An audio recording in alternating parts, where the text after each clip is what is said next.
Hi everyone, and thank you so much for coming again to my YouTube page to watch another one of my fashion stylist tutorials. Thank you guys so much for all your support that you've given me so far, and thank you for being so patient with me because I know I've taken a while to record another video for you guys to watch.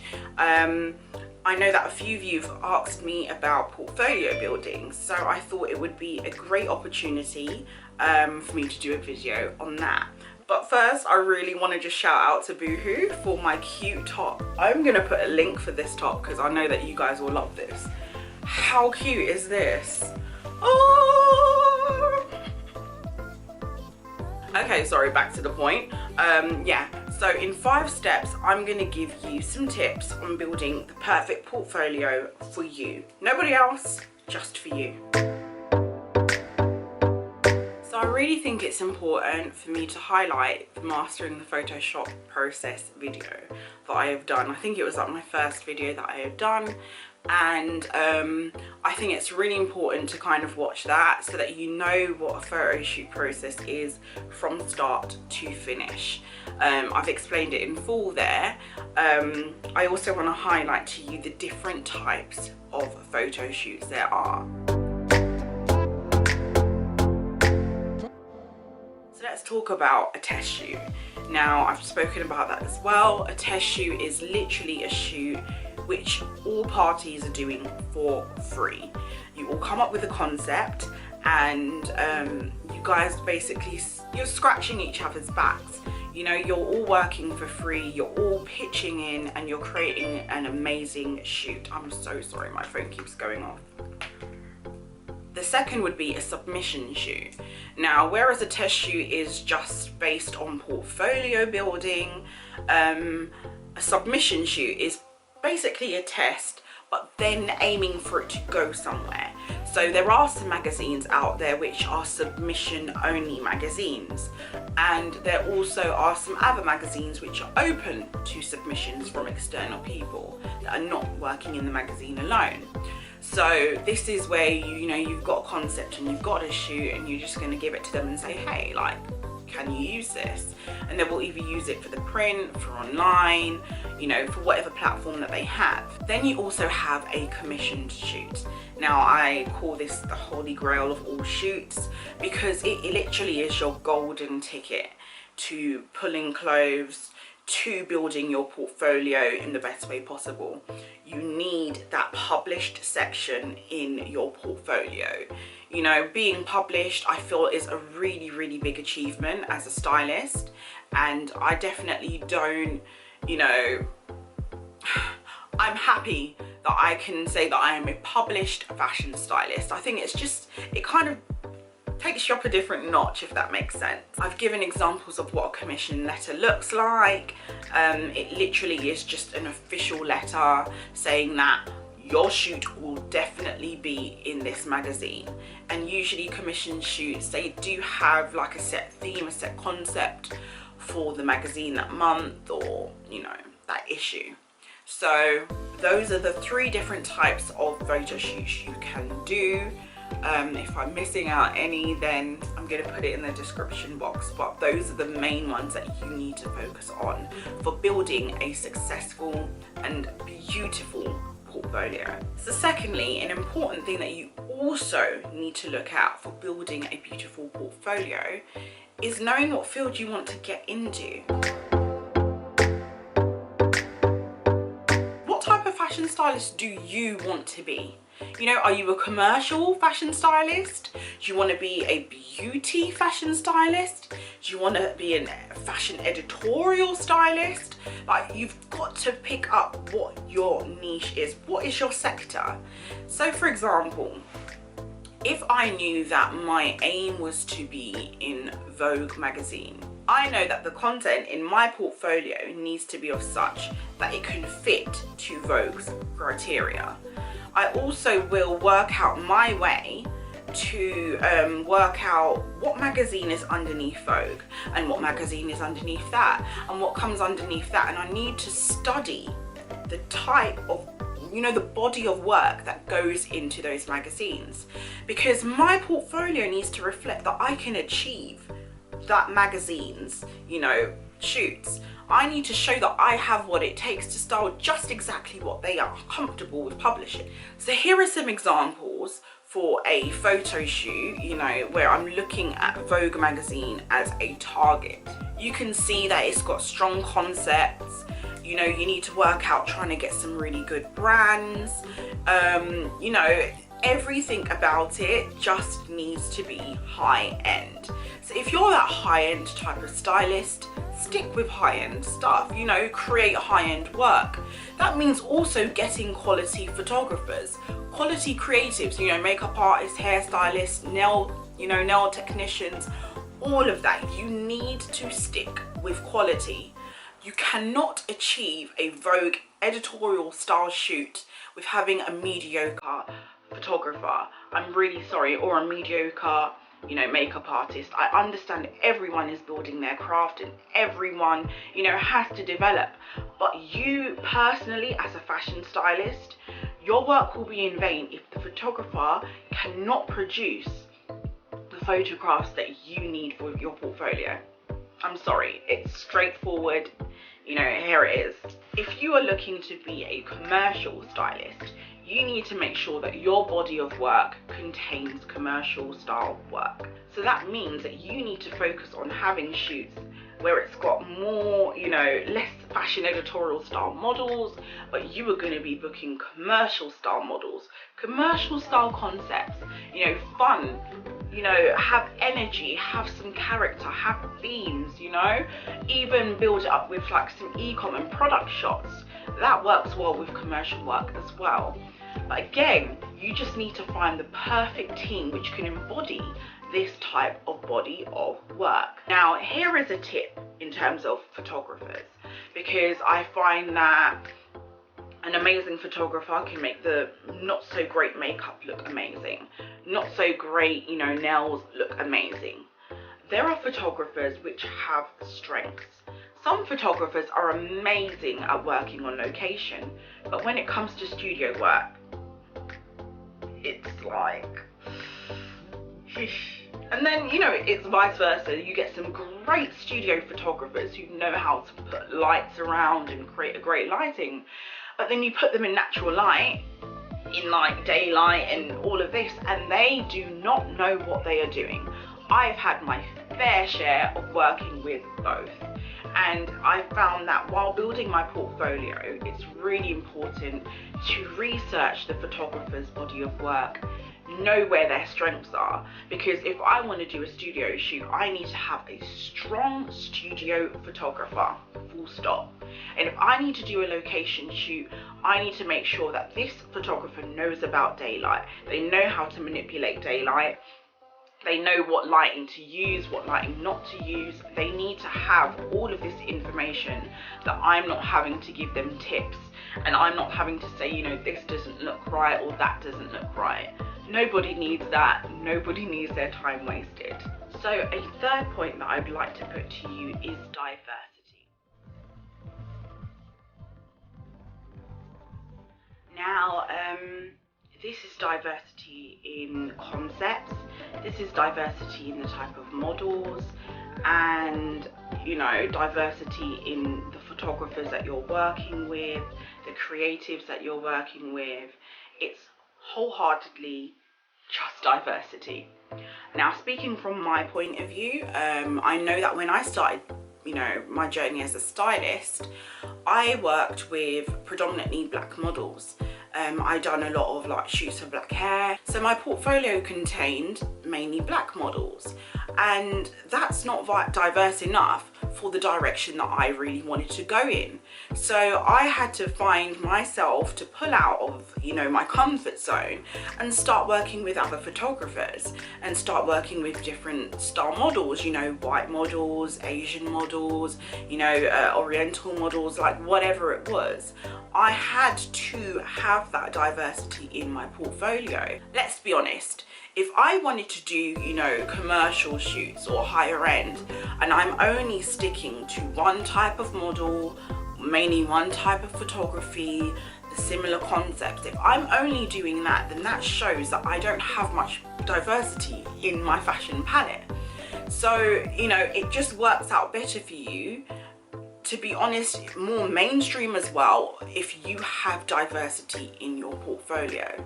Now, don't get me wrong, if your aim is to, you know, conquer, you know, the black industry, say for example, if my aim was to be the fashion editor for Black Hair magazine, I know that all of the content of my portfolio needs to get to that magazine. I need to show that I can do what they need.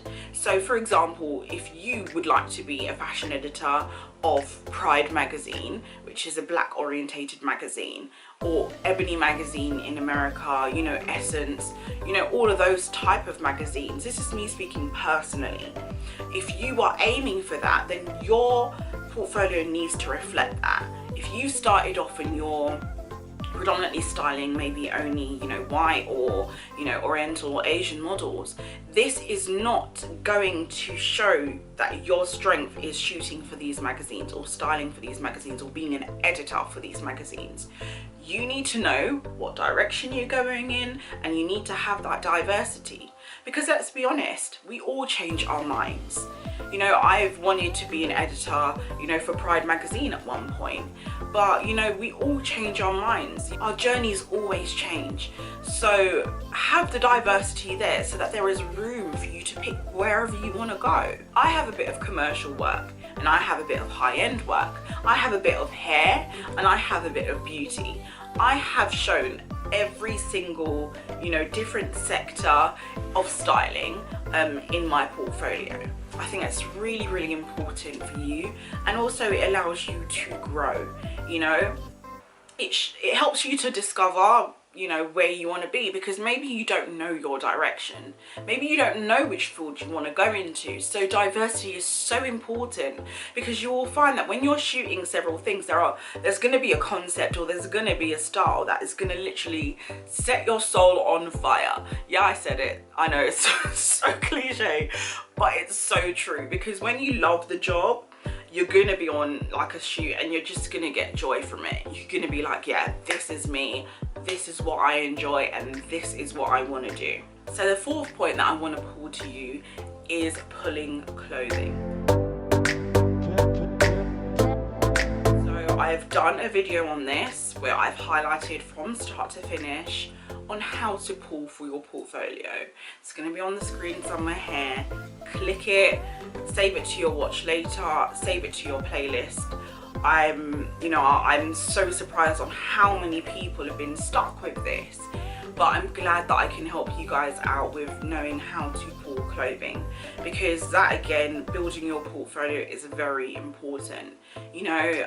But I would want to point out to you, outside of pulling from brands and, you know, pulling from PRs and designers and whatever it is, you know, use your clothing, use your own clothing, you know, buy bits, you know, use, you know, you're in the shops and you see something that you really like, buy it, you know. It's gonna be a long-term investment, trust me. Like, you can see everything that is around me right now, like, this is full of ready to pull clothes, you know. Some of it I wear, some of it I really don't, and I must admit, like, a lot of it, it's perfect for clients, you know. They ask for something really unusual and I'm like, actually, I've got that, you know, it's already in my wardrobe. So, you know, pulling clothes is a really, really important part for building a great portfolio, because at the end of the day, your job is to dress. You know, you are the ribbon to the package. You help to bring that tiny concept to life, and that is done through the perfect dressing. So, you know, I would even encourage you with, apart from pulling, practice. You know, have a little practice on styling items, practice styling your family, you know, put clothes together, practice, you know, on your blog, putting together looks and outfits based on a concept, based on a trend, you know. Practice searching on different sites and searching for different items of clothing which fit perfectly, because that is your job. It's not about just being on set. Like, a lot of your job is about research and collecting clothes that fit together perfectly, basically. So it's a really, really important part for you to build a beautiful portfolio. So last but not least, it is building a platform. So I've spoken about this as well. It's really, really important for you to have a good platform. Now, I didn't have a portfolio for a while. I used, which was really great at the time, Model Mayhem. I'm really not sure, you know, how strong it is now, but I know that Instagram is an amazing platform. It's an amazing visual platform for your work. Blogs are an amazing platform for your visual work as well. You know, if you cannot afford a website, or if you don't have all the images that you need where you feel confident to say, come to my website and have a look at my portfolio, you know, create a body of work which, you know, mixes up your sense of style, you know, how you can fit an outfit together, and mix it up also with your work, your, you know, your portfolio, and then maybe even some inspiration pictures as well. Aesthetically, it needs to be pleasing. Simplicity is best, but at the end of the day, that is from my point of view. I really, really want you guys to just be yourselves. You know, if you feel like there is a theme, or there is a particular vibe which you want to give off for your portfolio, then you be true to you. You know, I feel like it is good to obviously look at what works and what other people are doing and how it works, but I just feel like it's so important to be authentic and to be yourself, because there is only one of them and there's only one of you, and you can only be yourself, and you need to be great at being yourself. So, you know, overall for your portfolio, you know, just work out what you want to do, work out where you want to be, work out what your goals are, you know, your own personal goals. Don't look at somebody else and say, oh, I like what they're doing and I like their journey, and because they've, you know, been able to achieve this is why I want to do it. You need to work out for yourself that this is what you want to do, because as I keep saying this, a stylist job is not easy. It is not a piece of cake, and do not be fooled by other people's show reels, because there is so much that goes into it that you guys do not understand. Like, I will be doing a video, but you know, I've done a blog post on what to do when your client's clothes don't show up for a shoot. And trust me, when I was saying it to my sister of what happened to me, she was like, I don't even know how you could do it, because she was like, I just would have been crying, I would have literally lost my mind, like just silent tears. But you know, at the end of the day, you have to have hard skin. And if you want to, you know, watch the playlist of, you know, what I talk about, you know, becoming a fashion stylist and, you know, how you can be a fashion stylist, I'm gonna put a link also, but also search in my videos for that playlist, because it's really important for you guys to know what the job entails and not really kind of fixate yourself on the glamour of it. Just know what it really, really takes. So I'm hoping that this video has helped you a little bit more to know how you can kind of, you know, build a portfolio for yourself. I hope that you can be motivated and you go ahead and start building an amazing portfolio for yourself, because, you know, that is the beginning of your journey as a stylist. Once you can start having this body of work of fashion styling, you're a fashion stylist. Again, I thank you guys so much for your support, and I'd love if you could give my video a thumbs up. Do not forget to subscribe, because I've got some more videos coming your way. And also I've left some links below, because as I've been saying, I'm working so hard, guys, on doing some workshops. I know a few of you guys have asked me about it, but you can sign up below to get some more information about it. It is coming, I promise you. I'm not just saying this so that you guys could just give me your email addresses. Honestly, I am planning so much behind the scenes, which is why I just haven't been able to video. I'm doing so much, you know, at one time. Also, I am going to be doing some mentoring Mondays. I'm allowing, you know, you guys to just get a moment with me one-to-one to get some mentoring done. If you're interested in finding out more about that, also there is a link in the description box about that. So please like, please subscribe, and more importantly, please share, because I really want my videos to, you know, get to people that really want to know more about fashion and more about styling, and those who are maybe considering, you know, working for themselves or considering this as a job. Thank you again so much, and I can't wait to see you soon. Bye.